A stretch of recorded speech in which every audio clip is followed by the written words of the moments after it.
is very adjacent to what we've all been talking about, is how do you think that grandparents can best share their values? And then what if those values that grandparents have might be different from the parents? How do you walk that line, and how do you share, and then how do you also be respectful of the parents' values?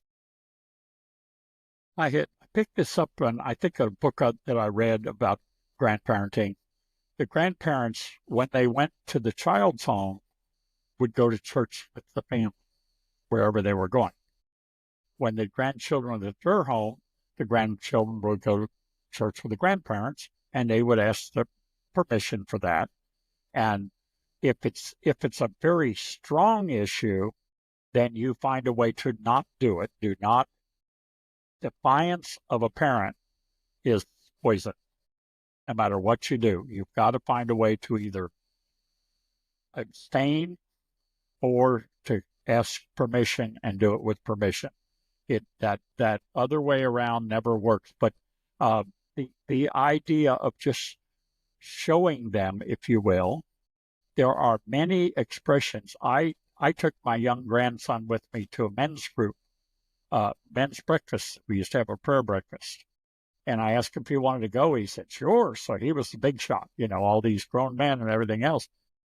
He remembered that for years to come. And his mom knew where we were going. And, she's not a member of men's prayer group, obviously, but still. But you can show them that plus the way you live.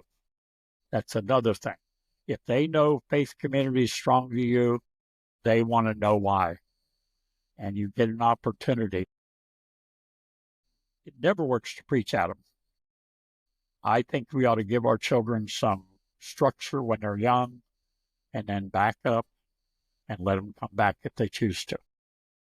No, that's great advice, because I think too, I just jump back to my own teenage experience and probably your work with youth ministry. If you don't have a good why, those kids are going to quickly figure out the person that's standing up in front of them saying, hey, you need to be honest. But then that person's being sued for fraud from a business partner or something similar. And the questions are definitely going to go off, and they don't understand maybe nuances, maybe some different things that happen. But that having that why, especially when it comes to matters of faith or even just any values, like, hey, why did you not keep the $10 you found on the floor at Target and you turned it into customer service?